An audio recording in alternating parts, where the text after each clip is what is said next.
منار کی آواز کانپ نہیں رہی تھی، وہ پتھر کی طرح سخت تھی۔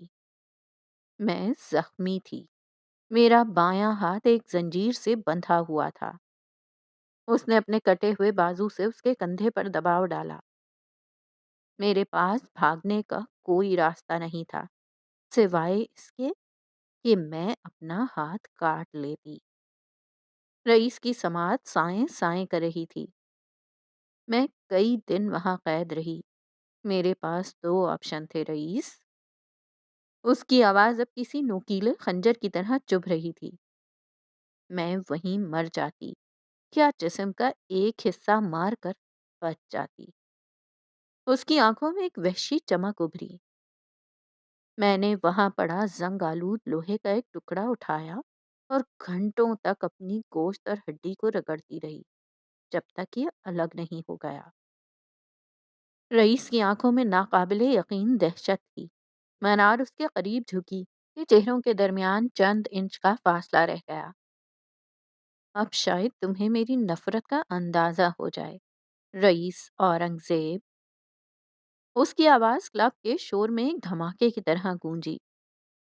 تم نے مجھے کس اندھیری دنیا میں دھکیلا تھا تمہیں اندازہ نہیں ہے، اور میں اس جہنم سے بھی گہری قبر سے رینگ رینگ کر نکل آئی ہوں، صرف تمہارے لیے۔ وہ پیچھے ہٹی، اپنا مصنوعی ہاتھ اٹھایا اور اسے واپس اپنے بازو پر نصب کیا۔ کلک۔ اور اب اس نے اپنی آستین ٹھیک کرتے ہوئے کہا، میرا انتظار ختم ہونے کو ہے۔ وہ دلکشی سے مسکرا دی۔ اوماڑا کا ساحل فیشن گالا کی چمکتی روشنیوں میں نہایا ہوا تھا۔ دسمبر کی یخنی میں بھی ماحول پرجوش تھا۔ فیشن شو اپنے عروج پر تھا، ایک ایسا لمحہ جس کا انتظار اس شام کے ہر مہمان کو تھا۔ اناؤنسر مراد کی آواز مائک پر گونجی، جس میں پیشہ ورانہ جوش کے ساتھ ایک مخفی مسکراہٹ بھی شامل تھی۔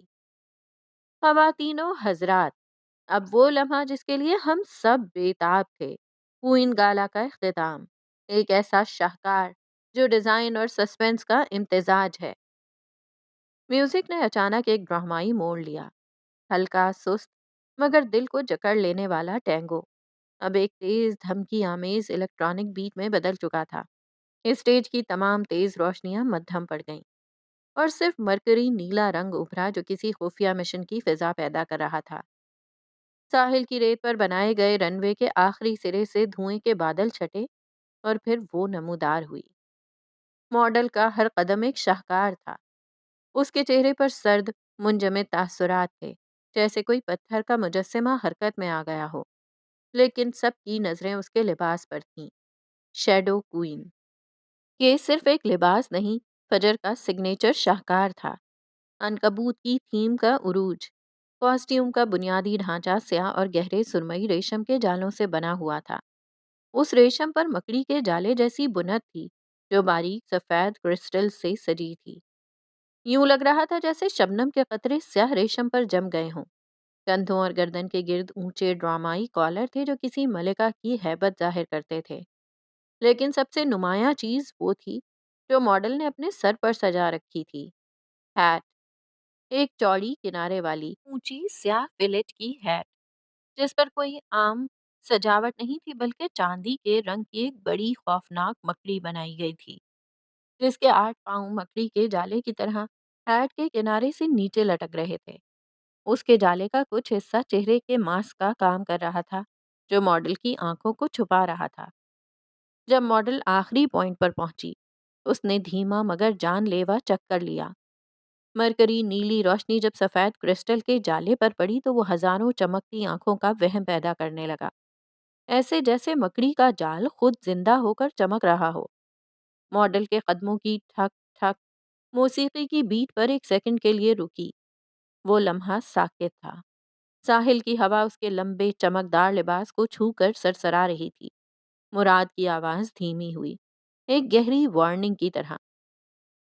عنکبوت کا جال بچھ چکا ہے اور آج رات کوئن کی حکمرانی ہوگی۔ ہوٹنگ کا ایک دیوانہ وار شور بلند ہوا، جیسے عوام کو یہ خوفناک خوبصورتی پسند آئی ہو۔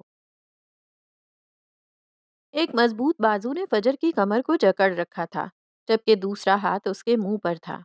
اس کی ابھرنے والی چیخ گلے میں ہی دب گئی۔ وہ تڑپ اٹھی۔ ایک پل کو وہ دشمن کے ہاتھ لگ گئی تھی اور ولی وہ سوچ بھی نہیں پائی۔ اس نے پوری قوت سے خود کو چھڑانے کی کوشش کی، اس کے ہاتھ پر کاٹنے کی کوشش کی، اس کے بازوؤں میں مچلتی رہی۔ اس کی آنکھوں سے آنسوؤں کی لڑی بہہ نکلی۔ اس شخص نے اسے کھینچ کر دو بڑی گاڑیوں کے درمیان گھنے اندھیرے میں گرا لیا۔ وہ اب بھی چیخنا چاہتی تھی، تڑپ رہی تھی، مگر اس گرفت میں بے بس تھی۔ تبھی اس کے کانوں میں گولیوں کے شور کو چیرتی ہوئی ایک سرگوشی ٹکرائی۔ ریلیکس فجر، میں بالکل ٹھیک ہوں۔ فضا ساکت ہو گئی۔ یہ آواز، یہ خوشبو، فجر کا تڑپتا ہوا وجود ایک دم بے جان پڑ گیا۔ اس نے جدوجہد روک دی۔ ولی نے آہستہ آہستہ اپنا ہاتھ اس کے منہ سے ہٹایا۔ فجر نے پلٹ کر آنکھیں پھاڑ کر اسے دیکھا۔ وہ نسبتاً زیادہ اندھیرے میں تھے۔ ولی نے تیزی سے اپنے چہرے کا ماسک نیچے کیا۔ یہ وہی تھا، وہی آنکھیں جو اس اندھیرے میں بھی اس کے لیے چمک رہی تھیں۔ وہ زندہ تھا، وہ اس کے سامنے تھا۔ وہ کئی لمحے بے یقینی سے اسے دیکھتی رہی۔ اس کا دماغ ابھی تک اس منظر کو قبول نہیں کر پا رہا تھا جو اس نے چند لمحے پہلے دیکھا تھا۔ اور پھر جیسے ہی حقیقت نے اس کے وجود میں سرایت کی، وہ تڑپ کر اس سے لپٹ گئی۔ یہ کوئی عام گلے ملنا نہیں تھا، یہ موت کے منہ سے واپسی تھی۔ وہ خوف سے کانپ رہی تھی۔ اس کی آنکھوں سے آنسوؤں کا سیلاب بہہ رہا تھا جو اس کے منار بنے چہرے کے میک اپ کو تباہ کر رہا تھا۔ اس کے ناخن ولی کی جیکٹ میں گڑ گئے تھے، جیسے وہ یقین کرنا چاہتی ہو کہ وہ واقعی یہاں تھا۔ ریلیکس، میں ٹھیک ہوں۔ اس نے فجر کی پیٹھ مسلتے ہوئے اس کے کندھے پر اپنے لب رکھے۔ شش، سب ٹھیک ہے۔ وہ اسے ریلیکس کر رہا تھا، حالانکہ گولیوں کی آوازیں اب بھی قریب تھیں۔ میں نے دیکھا، میں نے تمہیں، وہ گولیاں۔ اس کی آواز گھٹ رہی تھی۔ ولی، میں نے سوچا میں نے تمہیں کھو دیا۔ وہ اس سے الگ ہوئی، اس کے چہرے کو اپنے کانپتے ہاتھوں میں تھاپا۔ میں یہ جنگ ہار جاتی مجھے پرواہ نہیں تھی، میں سب کچھ ہارنے کو تیار تھی، مگر تمہیں نہیں۔ میں وہ ٹوٹے پھوٹے الفاظ میں اپنی دہشت بیان کر رہی تھی۔ ولی نے اس کے آنسوؤں کو اپنی انگلیوں سے پوچھا۔ اس کی آنکھوں میں گہرا سکون اور محبت تھی۔ فجر، میری طرف دیکھو۔ اس نے نرمی سے اس کا چہرہ اوپر کیا۔ میں نے کہا تھا نا، دنیا کا کوئی شخص، کوئی حادثہ ہمیں الگ نہیں کر سکتا۔ اس نے فجر کے ہاتھوں کو تھامتے ہوئے دبایا۔ وہ منار کا آدمی تھا جو میری پوزیشن پر آ گیا تھا۔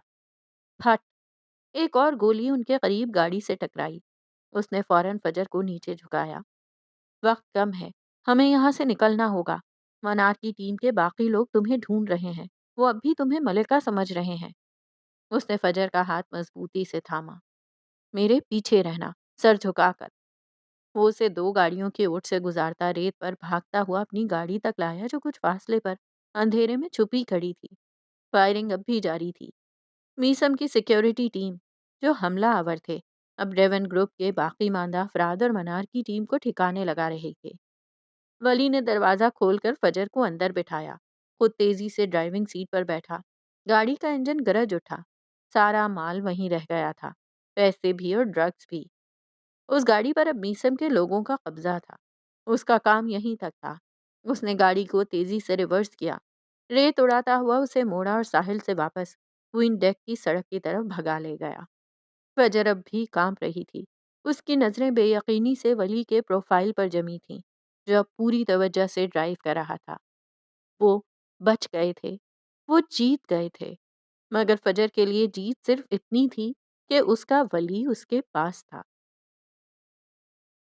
گولیوں کا شور اب تھم رہا تھا۔ دور سے پولیس کے سائرن کی آوازیں ہوا میں گھلنے لگی تھیں۔ منار کے دو آدمی جو اس افراتفری میں بچ کر ایک کنٹینر کے پیچھے گاڑی میں چھپ گئے تھے، انہوں نے فجر کو ولی کے ساتھ گاڑی میں بیٹھتے دیکھا۔ ملکہ ایک تیزی سے دروازہ کھول کر باہر نکلنے لگا، یہ سوچ کر کہ ملکہ کو مدد کی ضرورت ہوگی۔ دوسرے نے اسے بازو سے پکڑ کر سختی سے پیچھے کھینچا۔ وہ ملکہ نہیں ہے، اس کی آواز میں سرد سی حقیقت تھی۔ کیا مطلب؟ جس طرح اس نے اس آدمی کو تھاما تھا وہ خوفزدہ تھی۔ ملکہ کبھی خوفزدہ نہیں ہوتی۔ وہ تقریباً سمجھ چکا تھا کہ جو اس وقت جا رہی تھی وہ ان کی ملکہ نہیں، کوئی بہروپیہ تھی۔ تو پھر ملکہ کہاں ہیں؟ شاید کوئن ڈیک، جہاں ہم انہیں چھوڑ کر آئے تھے۔ انہوں نے اپنی گاڑی سٹارٹ کی اور کوئن ڈیک کی طرف موڑی۔ پیچھے میسم کی سیکیورٹی ٹیم کی چند گولیاں چلیں لیکن وہ بچ نکلے۔ میسم کی سیکیورٹی ٹیموں نے بھی وہاں سے فرار دیکھا۔ سائرن قریب آ رہے تھے۔ سارا مال وہیں رہ گیا تھا، پیسے اور ڈرگز، جو اب پولیس کے ہاتھ لگنے والا تھا۔ 5 سے 7 منٹ کا کھیل بھی نہیں تھا، مگر اس کھیل میں منار معراج کافی کچھ ہار چکی تھی۔ ولی کا رخ بھی کوئن ڈیک کی طرف تھا۔ فجر ابھی تک صدمے سے نکل نہیں پائی تھی، مگر اس کا ہاتھ تھامے وہ پرسکون ہونے کی کوشش کر رہی تھی۔ انہیں رئیس کو بھی وہاں سے نکالنا تھا۔ جبکہ کلب میں سیسکو فون کی دھیمی دھن کافی دیر سے ٹینگو کی تیز تھاپ میں بدل چکی تھی۔ رئیس منار کے کٹے ہوئے ہاتھ کی حقیقت جان کر ابھی تک صدمے کی سی کیفیت میں تھا۔ وہ لفظ جو اس نے کہے تھے، وہ زنگ آلود لوہا، وہ مردہ جسم، یہ سب اس کے دماغ پر ہتھوڑے کی طرح برس رہے تھے۔ وہ اس عورت کو دیکھ رہا تھا جو نفرت کی آگ میں جل کر کندن نہیں، زہر بن چکی تھی، جبکہ منار اب اس کی آنکھوں میں تیرتی دہشت سے لطف اندوز ہو رہی تھی۔ تم نے مجھے کس اندھیری دنیا میں، اس سے پہلے کہ منار اسے چھوڑتی یا اپنا آخری وار کرتی، کوئی اور ان کے مقابل آیا۔ ایک جوڑا، رقص کرتے جوڑوں کے بیچ سے نکل کر وہ ان کے سامنے آ کھڑے ہوئے۔ رئیس کے ساتھ ساتھ منار بھی ٹھٹک گئی۔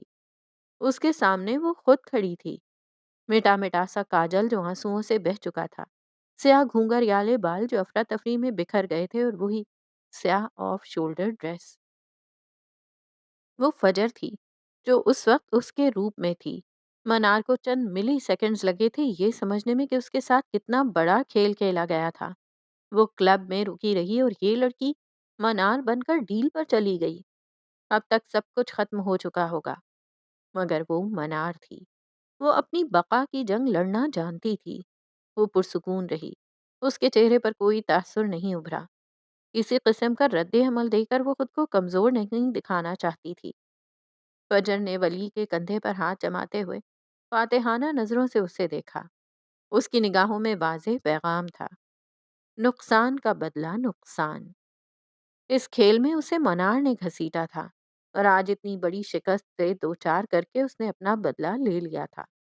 رئیس نے ان دونوں کو دیکھ کر گہری سانس لی۔ اس کے کندھوں سے سارا بوجھ ہٹ گیا۔ اس کے مہرے چال چل آئے تھے۔ ٹینگو کی موسیقی بلند ہوئی۔ دو جوڑوں کو فلور پر اس طرح کھڑے دیکھ کر مزید جوڑے ان کے قریب آ کر رقص کرنے لگے۔ کلب کا شور، قہقہے اور موسیقی ان چاروں وجودوں کے درمیان قائم خاموش طوفان کو چھپا رہے تھے۔ کلب کے ڈانس فلور پر روشنیوں کی نیلمی اور سنہری عکس میں چار وجود ایک خاموش جنگ کے مرکز میں کھڑے تھے۔ منار نے فجر کو دیکھا، پھر ولی کو، اور آخر میں اس شخص کو جس نے اسے یہاں روکا تھا، رئیس۔ اس کے وجود میں سرد غصے کی لہر دوڑی۔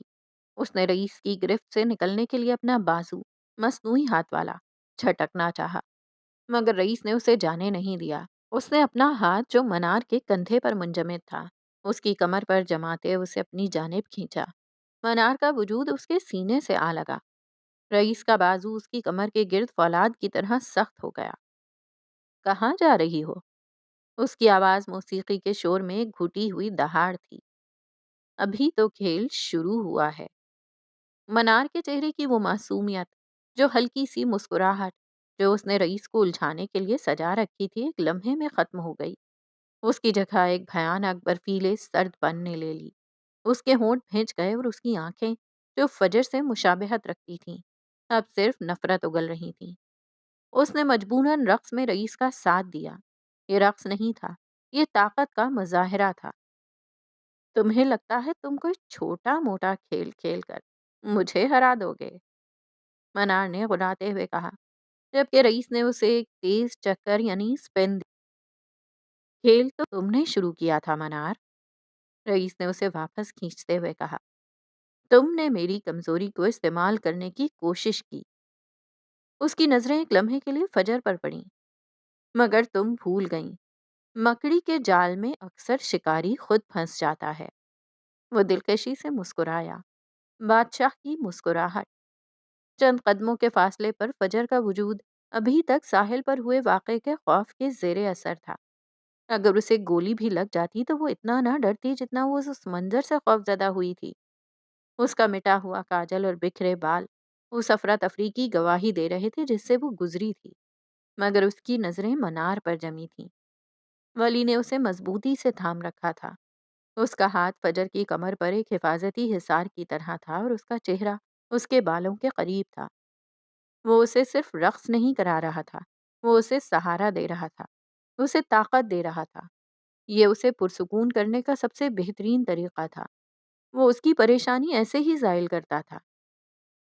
غور سے دیکھو فجر، اس نے فجر کے کان میں سرگوشی کی۔ اس کی گرم سانسیں فجر کی ٹھنڈی پڑتی جلد سے ٹکرائیں۔ یہ اس انجام کا آغاز ہے جس سے تم ڈرتی تھیں۔ فجر نے لرزتے ہوئے سانس بھری۔ وہ اتنی آسانی سے ہار نہیں مانیں گی۔ فی الوقت وہ ہار چکی ہیں، ولی نے مضبوطی سے کہا۔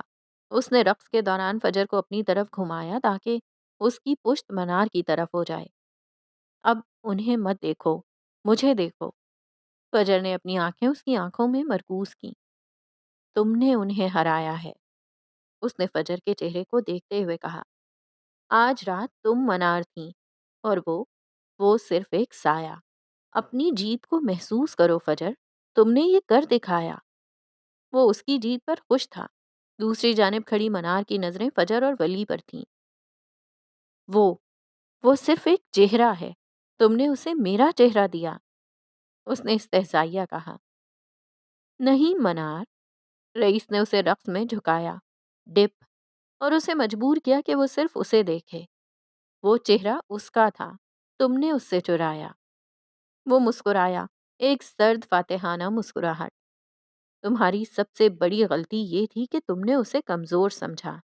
تم نے سوچا وہ صرف چارہ ہے، تم بھول گئیں کہ وہ بھی ایک عنکبوت ہے۔ منار کی گردن کی نسیں واضح ہوئیں، ڈپ انداز، وہ اس پر آدھا جھکا ہوا۔ رئیس، منظر اس سے پہلے کبھی اس طرح مکمل نہیں ہوا تھا۔ وہ ہمیں دیکھ رہی ہیں؟ فجر نے پوچھا۔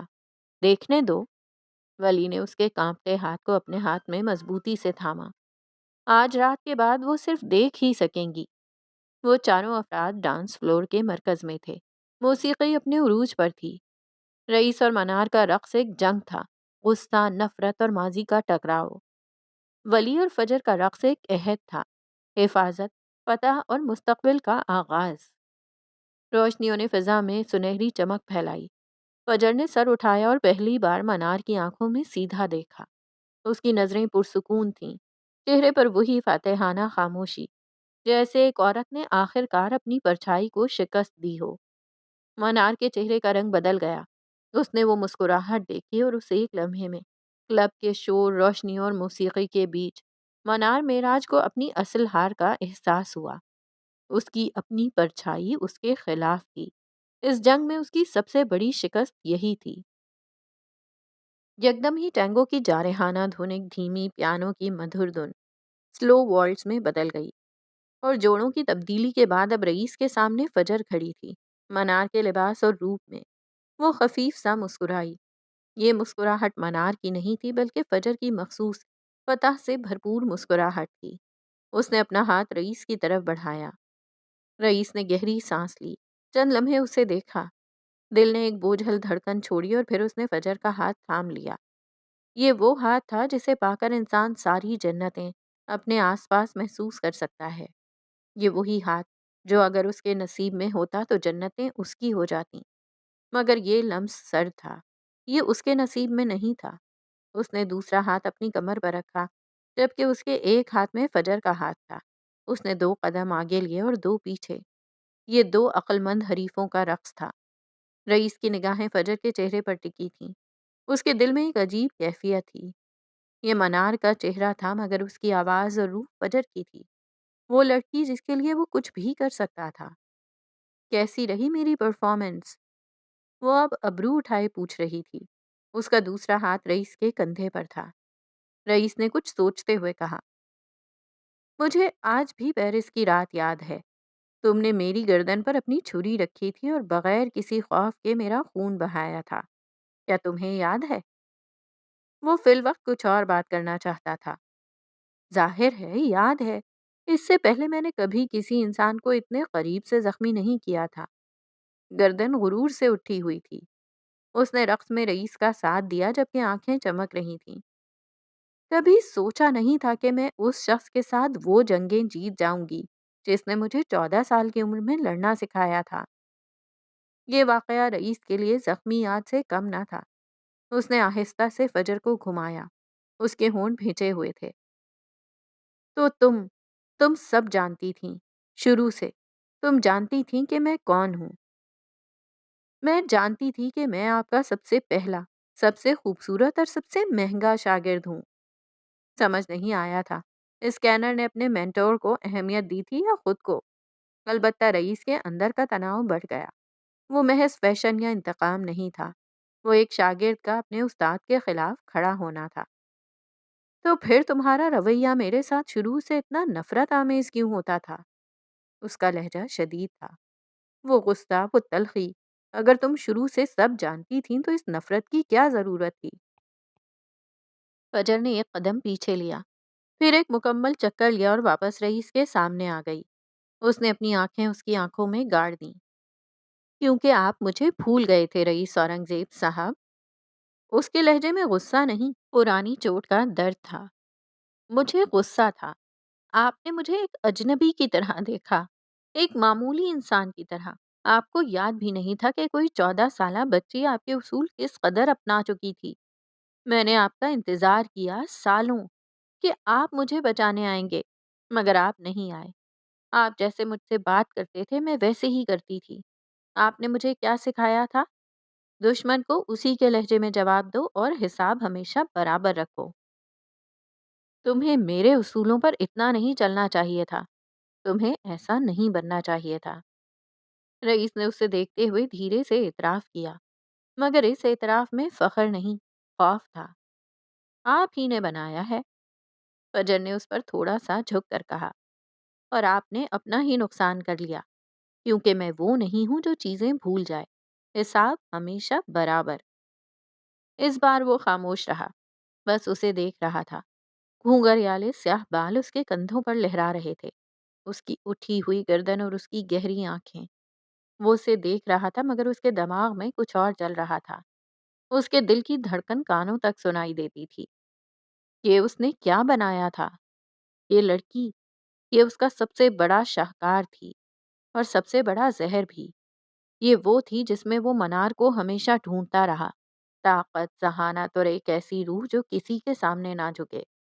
وہ اس سے محبت نہیں کرتی، وہ اس کی پیروی کرتی تھی، اور آج اس نے تختہ الٹ دیا تھا۔ ایک گہری سانس لیتے ہوئے رئیس نے تلخ مسکراہٹ کے ساتھ رقص میں آخری قدم اٹھایا۔ تو پھر بتاؤ، اس رات میرا خون بہانے کے بعد آج تم اس روپ میں میرے سامنے کھڑی ہو، کیوں؟ کیونکہ میں ایک فاتح ہوں، اس نے سادہ مگر پر اعتماد لہجے میں کہا۔ اور فاتح کا کام صرف جیتنا نہیں ہوتا، وہ اپنے استاد کو شکست کا آخری سبق دیتا ہے۔ کلب میں رقص کا ماحول تھا مگر ولی اور منار کے درمیان کوئی رومانوی یا روایتی رقص ممکن نہیں تھا۔ ایک بیٹی کا شوہر اور اس کی ماں، جو اب ان کی سب سے بڑی دشمن تھی، کے درمیان رقص صرف ایک خاموش جنگ ہی ہو سکتا تھا۔ پیانو کی دھیمی دھن کے ساتھ ہی ولی اور منار نے ایک انداز اختیار کیا۔ دونوں نے ایک دوسرے سے مناسب فاصلہ رکھا، اپنے ہاتھ اپنی اپنی کمر پر باندھے اور ایک سست نفسیاتی دائرے میں ایک دوسرے کے گرد گھومنا شروع کر دیا۔ یہ ایک رقص نہیں، شطرنج کی بساط پر چلتی چالیں تھیں، جہاں ہر حرکت کا مطلب تھا۔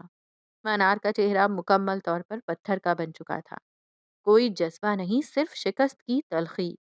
اس نے دائرے میں گھومتے ہوئے سرد چپتی آواز میں کہا، تمہیں کیا لگتا ہے ولیم جوزف؟ وہ اس کا پورا نام لے رہی تھی، گویا اسے اس کی حقیقت یاد دلا رہی ہو۔ کیا تم ایک رات میں ایک چھوٹی سی چال سے میرے برسوں کے جال کو توڑ سکتے ہو؟ ولی نے سکون سے دائرے میں اس کا سامنا کیا۔ اس کی آنکھوں میں گہرا اعتماد تھا۔ عنکبوت ہمیشہ اس بھرم میں جیتا ہے کہ اس کا گھر سب سے مضبوط ہے۔ منار نے حقارت سے لب بھینچے، دائرے میں ایک قدم آگے بڑھایا۔ تم اسے کب تک بچاؤ گے؟ وہ میرا ہی حصہ ہے، تم لوگ مل کر بھی مجھ سے نہیں جیت سکتے، یہ کہانی میں نے لکھی ہے۔ وہ مسکرایا مگر اس کی آنکھوں میں کوئی نرمی نہیں تھی۔ آپ نے صرف پہلا باب لکھا تھا اور وہ باب نفرت، خوف اور دھوکے کا تھا۔ وہ بھی دائرے میں ایک قدم آگے بڑھا۔ دونوں کے درمیان فاصلہ کم ہوا، لیکن ہر کہانی اپنا محافظ یعنی سیویئر خود چنتی ہے۔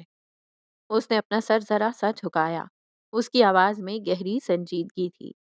اور اس کہانی کا محافظ میں ہوں، ولیم جوزف۔ اور یہ الفاظ منار کو مزید دبا گئے مگر وہ مسکرائی۔ تمہارا غرور تمہیں لے ڈوبے گا۔ میری اگلی چال تمہیں تمہاری سب سے کمزور جگہ پر لگے گی۔ اس نے فجر کی طرف دیکھتے ہوئے کہا، فجر میری کمزوری نہیں ہے، وہ میری سب سے بڑی طاقت ہے۔ اس نے دائرے کو توڑا اور منار کے سامنے آ کر رک گیا۔ اور اگر آپ نے کوشش کی تو پھر آپ میری دوسری کمزوری دیکھیں گی، وہ جو کسی بھی قیمت پر اپنی محبت کی حفاظت کرنا ہے۔ منار کے پاس کوئی جواب نہیں تھا۔ وہ کئی بار جیت چکی تھی مگر اسے ایسا لگ رہا تھا جیسے اس نے سب کچھ ہار دیا ہے۔ اس کی آنکھوں میں اب سرد غصے کے ساتھ ایک نئی منصوبہ بندی کا تاثر تھا۔ افسوس صاحب کا نقصان ناقابل فراموش ہے، یہ کہہ کر وہ پلٹا اور فجر کی طرف بڑھا۔ کلب میں اب بھی رقص جاری تھا۔ رئیس اور فجر جو اب بھی قریب ہی کھڑے تھے منار اور اس کی گفتگو کو دیکھ رہے تھے۔ آواز ان تک نہیں آئی تھی مگر وہ سب سمجھ چکے تھے۔ وہ فجر کے سامنے آیا اور اپنا بازو اس کی طرف بڑھایا۔ فجر نے مسکراتے ہوئے اس کا بازو تھام لیا۔ فجر نے پھر رئیس کی طرف دیکھا۔ رئیس نے بھی ایک لمبی سانس لی۔ اس کے چہرے پر تھکاوٹ مگر جیت کا سکون تھا۔ وہ بھی کچھ سمجھے ہوئے آگے بڑھا اور فجر نے اس کا دوسرا بازو بھی تھام لیا۔ اب منظر بدل گیا۔ وہ ڈانس فلور سے نکل رہے تھے۔ درمیان میں فجر چل رہی تھی۔ اس کے دائیں بائیں اس کے دو محافظ تھے، ولی اس کا شوہر اور محافظ، رئیس اس کا استاد اور ساتھی۔ ولی کے چہرے پر گہرا عزم اور فخر تھا، رئیس کے چہرے پر سکون، ایک مشکل فرض کی ادائیگی کا احساس تھا۔ یہ تینوں ایک فاتحانہ خاموش جلوس کی شکل میں کلب سے نکل رہے تھے۔ وہ کسی کو دیکھتے نہیں تھے، صرف اپنے مقصد کی طرف۔ فجر نے دروازے کی طرف بڑھتے ہوئے آخری بار پلٹ کر منار پر ایک فاتحانہ نظر ڈالی۔ اس کی نظر میں کوئی غصہ نہیں، کوئی نفرت نہیں، صرف حساب برابر کرنے کا مکمل اطمینان تھا۔ اس کی آنکھیں چیخ چیخ کر کہتی تھیں، آپ کو مجھے اس جنگ میں نہیں گھسیٹنا چاہیے تھا مدر۔ منار کے لب بھینچ گئے۔ اس کی آنکھیں شعلہ اگل رہی تھیں۔ وہ اکیلی کھڑی تھی، شکست خوردہ مگر غیر متزلزل۔ وہ تینوں کلب کا دروازہ عبور کر گئے۔ ڈرگز ڈیل کینسل ہو چکی تھی، منار کو شکست ہو چکی تھی اور عنکبوت کا جال واپس الٹ چکا تھا۔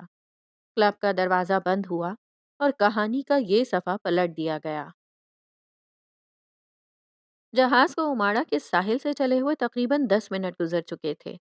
میک اپ، فائرنگ، دھوکے اور ٹینگو کے بعد لگژری جہاز کا سکون بالکل مختلف تھا۔ کئی 100 فٹ کا یہ عظیم الشان جہاز اندھیری رات میں کسی روشنی کے مینار کی طرح سمندر کا سینہ چیرتا جا رہا تھا۔ رات کے 12 بجے کا وقت تھا۔ سمندر کی لہروں کی مدھم آواز، جہاز کے انجن کی نرم گونج اور دسمبر کی ٹھنڈی نمکین ہوا، یہ سب مل کر ایک گہرا پرسکون ماحول بنا رہے تھے۔ اس وقت جہاز کا مرکزی ڈیک ہلکی روشنی اور خاموش موسیقی سے سجا تھا۔ ٹیمیں تھکی ہونے کے باوجود ایک دوسرے کے ساتھ ہنس بول رہی تھیں۔ فیشن شو کی کامیابی کا جوش ان کے چہروں پر تھا۔ ڈیک پر رکھے گول میزوں پر مشروبات اور ہلکے کھانے رکھے تھے۔ فجر ایک جانب کھڑی تھی۔ وہ اب منار کے بھیس میں نہیں تھی۔ اس نے سیاہ فیشن شو کا لباس اتار کر ایک سادہ آرام دہ ٹی شرٹ اور ڈینم پہن لی تھی۔ اس کا میک اپ مٹا ہوا تھا اور اس کے چہرے پر تھکن کے باوجود آنکھوں میں ایک شدید اطمینان اور سکون جھلک رہا تھا۔ وہ ٹیم کے جشن پر خاموش مسکراہٹ کے ساتھ خوش نظر آ رہی تھی، جیسے اپنے پردے کے پیچھے کی جنگ کی فتح کا جشن منا رہی ہو۔ ولی کچھ فاصلے پر کھڑا تھا۔ اس کی توجہ فجر پر تھی۔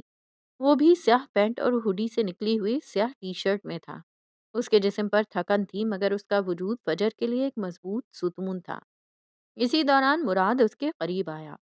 اس کے چہرے پر سچی خوشی تھی۔ اس نے ولی کے کندھے پر ہاتھ دھرتے ہوئے کہا، تم نے کمال کر دیا چھوٹے، اور میں فیشن شو کی بات نہیں کر رہا۔ ولی کے لبوں پر ہلکی سی لکیر ابھری۔ ان دونوں کی آنکھوں میں خاموش مفاہمت تھی۔ وہ جانتے تھے کہ اصل کامیابی کیا تھی۔ ہم نے صرف اپنا کام کیا۔ سچ یہ ہے کہ بگ بی کے بغیر یہ ممکن نہیں تھا۔ صرف ایک وہی ہیں جو منار کا دھیان بھٹکا سکتے تھے۔ نہیں چھوٹے، یہ تمہارا اور فجر کا کھیل تھا۔ تم نے ہمیں صرف ایک محفوظ راستہ فراہم کیا جس کے لیے ہم تمہارے شکر گزار رہیں گے۔ مراد نے گہری سانس لی۔ ایک مافیا عورت کے خلاف جنگ جیتنا، خاص طور پر جب وہ منار ہو، وہ اتنی جلدی ہار نہیں مانیں گی۔ وہ دوبارہ آئیں گی، اور اگلی بار وہ جانتی ہوں گی کہ ان کے دشمن کون ہیں۔ وہ فکر مندی سے بولا، جانتی ہے تو اچھی بات ہے۔ اب اس کے پاس کھونے کو بہت کچھ ہے اور جیتنے کو کچھ نہیں۔ یہ جہاز اب کراچی جا رہا ہے۔ اوماڑا، کوئن ڈیک، وہ ڈیل، سب ماضی بن چکا ہے۔ فی الوقت ہمیں اس کامیابی کو انجوائے کرنا ہے۔ مراد نے کہا تو ولی نے اس بات میں سر ہلایا، مگر اس کے چہرے کے تاثرات میں جو سنجیدگی اور فکر مندی تھی وہ کم نہیں ہوئی تھی۔ جبکہ رئیس ڈیک کے کنارے سمندر کی طرف منہ کیے کھڑا تھا۔ اس کی سیاہ کوٹ پر سمندری ہوا پڑ رہی تھی۔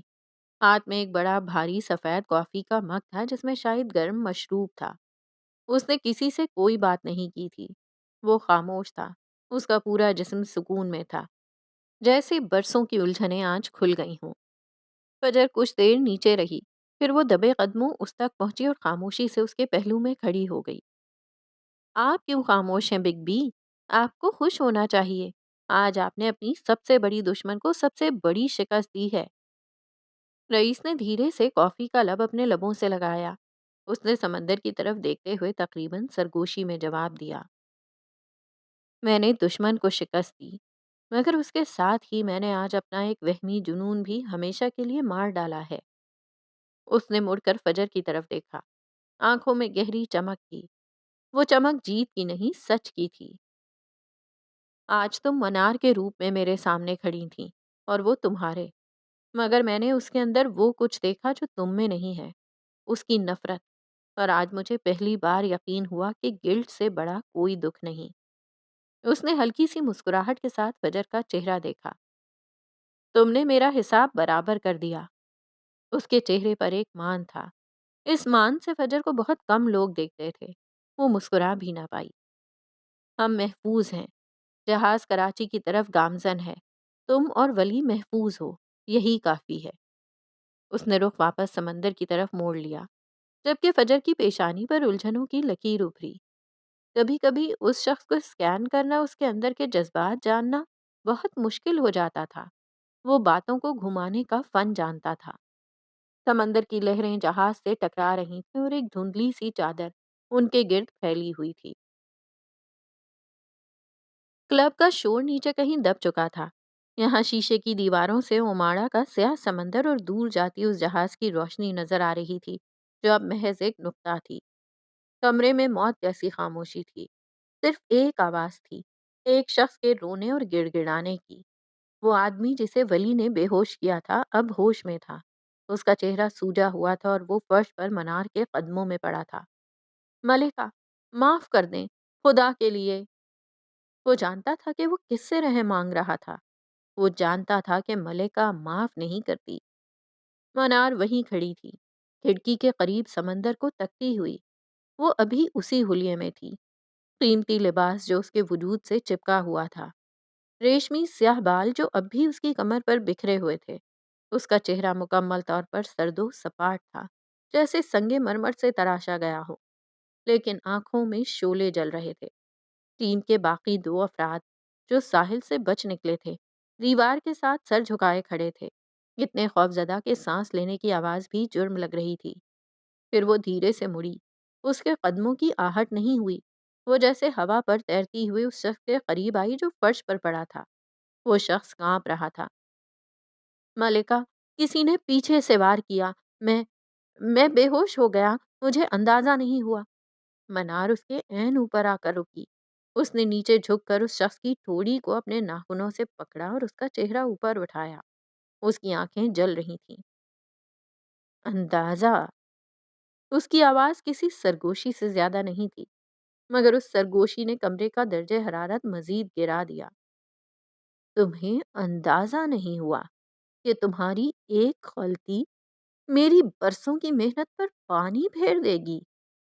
اس نے ٹھوڑی چھوڑ دی۔ تمہیں اندازہ نہیں ہوا کہ تمہاری وجہ سے آج میں ان کے سامنے مذاق بن گئی۔ وہ شخص تڑپ اٹھا۔ نہیں ملکہ، نہیں، میں آپ کا وفادار ہوں۔ اس نے اپنا ہاتھ آگے بڑھایا، کوشش کی کہ اس کی ہیل کو چھو سکے، رحم کی بھیک مانگ سکے۔ مجھے مار دیں بس۔ منار نے اس کے پھیلے ہوئے ہاتھ کو دیکھا۔ اس کے چہرے پر کوئی تاثر نہیں بدلا۔ پہلے بھی ایک بار وہ شخص فجر کو منار سمجھنے کی غلطی کر چکا تھا۔ مرنا بہت آسان ہے۔ اس نے اپنا دایاں پاؤں اٹھایا، وہ تیز نوکیلی سٹلیٹو ہیل جو اس کے لباس کا حصہ تھی، اور اس نے وہ ہیل اس شخص کے فرش پر پھیلے ہوئے ہاتھ پر رکھ دی۔ کڑک! ہڈی ٹوٹنے کی ایک بھیانک آواز ابھری۔ اس شخص کی چیخ اس کے گلے میں ہی گھٹ گئی۔ اس کی آنکھیں دہشت سے ابل پڑیں۔ اس نے ایک لمحے کے لیے اپنا پورا وزن اس کے ہاتھ پر ڈالا۔ اس کی آنکھوں میں کوئی رحم نہیں تھا، صرف خالص بے رحم غصہ تھا۔ پھر جیسے کچھ ہوا ہی نہ ہو، اس نے اپنی ہیل اس کے ہاتھ سے رگڑتے ہوئے ہٹائی اور آگے بڑھ گئی۔ وہ آدمی فرش پر اپنے کچلے ہوئے ہاتھ کو پکڑے کراہ رہا تھا، جبکہ منار چلتی ہوئی دروازے تک گئی۔ اس نے مڑ کر باقی دو افراد کو دیکھا جو خوف سے دیوار سے چپکے ہوئے تھے۔ اسے میری نظروں سے دور لے جاؤ۔ اس کی آواز اب سپاٹ تھی۔ اور تم دونوں، اس نے ان پر نظریں گاڑ دیں، تم نے انہیں جاتے دیکھا، تم نے میری ہمشکل کو دیکھا، اور تم نے اسے روکا نہیں۔ ملکہ، وہ وہ بنا کچھ سنے کمرے سے باہر نکل گئی، پیچھے صرف ٹوٹی ہوئی ہڈیوں کی تکلیف اور موت کی دہشت چھوڑ گئی۔ نیچے مین ڈیک پر فیشن شو کی کامیابی کا جشن مدھم پڑ چکا تھا۔ صرف موسیقی کی ہلکی سی گونج ہوا کے ساتھ اوپر آ رہی تھی۔ یہاں عرشے کے اس آخری سرے پر صرف خاموشی، سمندر اور وہ دونوں تھے، اور جہاز پوری رفتار سے کراچی کی جانب رواں تھا۔ دسمبر کی رات اپنے عروج پر تھی۔ ولی نے ایک موٹی سیاہ ونڈ بریکر جیکٹ پہن رکھی تھی، جس کا کالر اس نے اونچا کیا ہوا تھا۔ فجر نے خود کو ایک گرم کشمیری شال میں مکمل طور پر چھپا رکھا تھا۔ اس کا چہرہ بمشکل نظر آ رہا تھا۔ ولی عرشے کی ریلنگ کے پاس کھڑا تھا۔ اس کا ایک بازو فجر کی کمر کے گرد مضبوطی سے پھیلا ہوا تھا، اسے سردی اور دنیا دونوں سے بچاتے ہوئے اپنے ساتھ لگائے ہوئے۔ فجر کا سر اس کے کندھے پر ٹکا تھا۔ وہ دونوں خاموشی سے اس لامحدود اندھیرے کو دیکھ رہے تھے، جو آج ان کا دوست لگ رہا تھا۔ خوفناک تھا نا؟ فجر نے بالآخر خاموشی توڑی۔ اس کی آواز ہوا میں تقریباً ایک سرگوشی تھی۔ وہ گولیوں کی آواز اور وہ شخص جو گرا۔ ولی نے اس کے گرد حصار مزید مضبوط کیا۔ سب ختم ہو گیا فجر، ہم جیت گئے ہیں، ہم جیت گئے۔ فجر نے یہ الفاظ دہرائے، جیسے خود کو یقین دلا رہی ہو۔ وہ چند لمحے خاموش رہی، پھر بولی، آج رات مجھے بگ بی کے لیے برا لگا۔ ولی مسکرایا۔ بگ بی کو ترس کی ضرورت نہیں، انہیں آج وہ مل گیا جو وہ ہمیشہ سے چاہتے تھے، شاید سچائی۔ فجر نے سمجھتے ہوئے اس بات میں سر ہلایا۔ چند پلوں کی خاموشی چھا گئی۔ فجر اس کی جیکٹ کی گرمی محسوس کر رہی تھی۔ ویسے میرے پاس تمہاری ایک چیز ہے۔ فجر نے سر اٹھا کر اسے دیکھا۔ میری؟ ولی نے اپنی جیکٹ کی زپ والی جیب میں ہاتھ ڈالا اور کچھ نکالا۔ اس نے اپنی ہتھیلی فجر کے سامنے کر دی۔ فجر کی آنکھوں میں شناسائی سی پھیل گئی۔ اس کی ہتھیلی پر ایک نازک سا بریسلیٹ پڑا تھا، چاندی کی باریک زنجیر اور ایک چھوٹا سا شیشے کا لاکٹ، اور اس لاکٹ کے اندر چاول کا ایک دانہ تھا جس پر فجر لکھا چمک رہا تھا۔ فجر نے اسے پہچانتے ہوئے ہاتھ سے اسے چھوا۔ یہ یہ تو یہ تو میرا بریسلیٹ ہے۔ یہ 4 سال پہلے گاڑی میں گر گیا تھا، جب تم تازہ تازہ نکاح کر کے مجھے کھری کھری سنا کر گئی تھی۔ اس نے فجر کا جملہ مکمل کیا۔ فجر نے چونک کر اسے دیکھا۔ وہ مسکرایا۔ اس کی آنکھوں میں ماضی کی یادیں تھیں۔ فجر کو وہ دن یاد آ گیا۔ وہ غصہ، وہ تلخی، وہ بے اختیار ہنسی۔ اور تم نے اٹھا لیا تھا؟ ہاں، بس ایسے ہی۔ ولی نے کندھے اچکائے، جیسے یہ کوئی بڑی بات نہ ہو۔ یہ بریسلیٹ تھا، اسے اب پتہ چلا تھا۔ وہ تو اسے لاکٹ سمجھ رہا تھا۔ اور سنبھال کر رکھا۔ اس کی آواز میں حیرت اور ایک نئی گہری اپنائیت تھی۔ ولی نے ایک لمحے کے لیے سمندر کو دیکھا۔ کئی بار دل کیا پھینکنے کا، مگر اس نے بات ادھوری چھوڑ دی۔ فجر سمجھ گئی۔ مگر تم پھینک نہیں سکے۔ وہ اسے پرشوق نظروں سے دیکھ رہی تھی۔ یہ شخص جو اتنا لاپرواہ سا تھا، اس نے 4 سال تک اس کی ایک نشانی سنبھالے رکھی۔ تمہیں پتہ ہے؟ فجر نے اس کی آنکھوں میں جھانکتے ہوئے پوچھا۔ مجھے تم میں سب سے زیادہ اچھا کیا لگتا ہے؟ کیا؟ وہ فوراً متوجہ ہوا۔ اس کی آنکھوں میں تجسس تھا۔ فجر نے اپنی مسکراہٹ دبانے کی کوشش کی۔ تمہاری یہ کلگیتی اردو۔ یہ سنتے ہی ولی کو صدمہ لگ گیا۔ اس کا اسکاٹش لہجہ جب اردو کے الفاظ ادا کرتا تھا تو اس میں واقعی ایک عجیب سی مٹھاس اور تھوڑی پٹھانوں جیسی سختی آ جاتی تھی۔ تم میرا مذاق اڑا رہی ہو؟ اس کے چہرے کا رنگ بدلا۔ نہیں تو؟ فجر نے بمشکل اپنی مسکراہٹ ضبط کی۔ یہ تو سراسر لینگویج شیمنگ ہے۔ وہ مصنوعی خفا ہوا، اسکاٹش لہجے میں کہتے ہوئے۔ فجر اس بار ہنسی ضبط نہ کر پائی۔ اس کا قہقہا ٹھنڈی ہوا میں گونج اٹھا اور چہرہ سرخ پڑ چکا تھا۔ ولی اسے خفگی سے گھورتا رہا۔ پھر اس کے ہونٹوں پر بھی مسکراہٹ آ گئی۔ اس نے بریسلیٹ اٹھایا اور خود فجر کی کلائی پر باندھ دیا۔ یہ تم پر زیادہ اچھا لگتا ہے میری گاڑی کے ڈیش بورڈ سے، اس نے آہستگی سے کہا۔ فجر نے اپنی کلائی پر اس بریسلیٹ کو دیکھا جو اب اس کے پاس واپس آ گیا تھا، بالکل ولیم جوزف کی طرح جو اسے چھوڑ کر گیا تھا۔ اس نے اپنا سر واپس اس کے کندھے پر رکھ دیا۔ اس کی ہنسی اب ایک پرسکون مسکراہٹ میں بدل چکی تھی۔ وعدہ کرو؟ فجر نے سرگوشی کی۔ کیا؟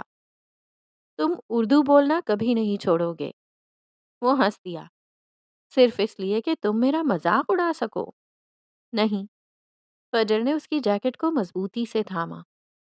اس لیے کہ جب تم بولتے ہو تو مجھے لگتا ہے کہ دنیا کی ہر سخت چیز بھی نرم ہو سکتی ہے، بالکل تمہاری طرح۔ اوکے میڈم، جو آپ کہیں۔ اس نے فجر کے سر پر تھوڑی ٹکا دی۔ وہ دونوں اس لمحے میں سب کچھ بھول گئے تھے۔ جنگ، منار، انتقام، سب کچھ اس ٹھنڈی پرسکون رات میں سمندر کی لہروں میں کہیں گم ہو چکا تھا۔ 7 دن پہلے۔ وقت کی سانسیں الٹی گننے لگی ہیں۔ یہ وہ لمحہ ہے جہاں کہانی اپنی موت سے پیچھے کی طرف چلنے لگتی ہے، جہاں ہر منظر ایک راز کا پرزہ بن کر گرنے والا ہے۔ شہر کے ہر کونے میں چمک اور شور بڑھ رہا تھا۔ فیشن ورلڈ ایک نئے سال کی تیاری میں مصروف ہے، مگر اس سب کے پیچھے کوئی اپنی آخری چال چلنے والا ہے۔ یہ وہ موڑ ہے جہاں کہانی اپنی موت سے نہیں، اپنے انجام کی پیشن گوئی سے شروع ہوتی ہوگی، جہاں ہر منظر، ہر چہرہ، ہر فیصلہ ایک نئے راز کا دروازہ بننے والا ہے۔ 7 دن، بس 7 دن باقی ہیں اس رات تک جب روشنی بجھ جائے گی، نقاب گر جائیں گے اور عنکبوت کا جالا مکمل ہو جائے گا۔ یہ الٹی گنتی کہانی کے اختتام کی نہیں، بلکہ اس کے اصل آغاز کی دستک ہے۔ رئیس ہیڈ آفس میں آج غیر معمولی ہلچل تھی۔ سب ٹیمیں اپنی اپنی جگہ مصروف تھیں، مگر اس ہجوم میں 2 چہروں کی غیر موجودگی سب سے نمایاں تھی۔ فلک میز کے پاس کھڑی ریہرسل دیکھ رہی تھی۔ اس کی نظریں اسکرین پر تھیں، مگر دل کہیں اور، کسی اندیکھے اضطراب میں اٹکا ہوا۔ اس کے چہرے پر تھکن کے باوجود ایک عجیب سا اطمینان تھا۔ زہر خوردہ کتاب مکمل ہو چکی تھی، مگر اس کا اثر شاید اب بھی اس کے اندر کہیں گردش کر رہا تھا۔ دروازہ آہستہ سے کھلا۔ سب کے شور کے بیچ وہ قدم بہت نرم مگر بہت واضح سنائی دیے۔ فلک نے بے دھیانی میں مڑ کر دیکھا۔ فجر سامنے تھی۔ لمبے سفر کی تھکن کے باوجود اس کے چہرے پر ایسی چمک تھی جو اندر سے جنم لیتی ہے، جیسے کسی نے دل کے اندر کی سرد جنگ جیت لی ہو۔ ایک لمحے کے لیے دونوں بس ایک دوسرے کو دیکھتی رہیں۔ کچھ لمحے ایسے ہوتے ہیں جو بولنے سے پہلے سب کہہ دیتے ہیں۔ پھر فجر اس کی جانب بڑھی اور چند قدم کے فاصلے پر آ کر رک گئی۔ کتنا وقت گزر گیا ہے نا فلک؟ اس کی آنکھوں نے چیخ چیخ کر کہا۔ ہاں، جیسے برسوں کا بوجھ کسی ایک پل میں اتر گیا ہو۔ فلک کی خاموشی نے چیخ چیخ کر جواب دیا۔ کچھ رشتے ایسے ہی ہوتے ہیں۔ ساری شکایتیں دم توڑ جاتی ہیں جب وہ شخص سامنے آتا ہے جو ہمیں عزیز ہوتا ہے۔ فاصلے پل بھر میں چنے جاتے ہیں۔ فجر وہیں کھڑی رہی۔ پھر وہ لمحہ آیا جب فلک نے بڑھ کر اسے باہوں میں بھر لیا۔ اس کے آنسو پلکوں سے نیچے اتر آئے مگر وہ ہنس رہی تھی۔ تم واپس آ گئیں۔ یہ لمحہ دو جیتوں کا ملاپ تھا۔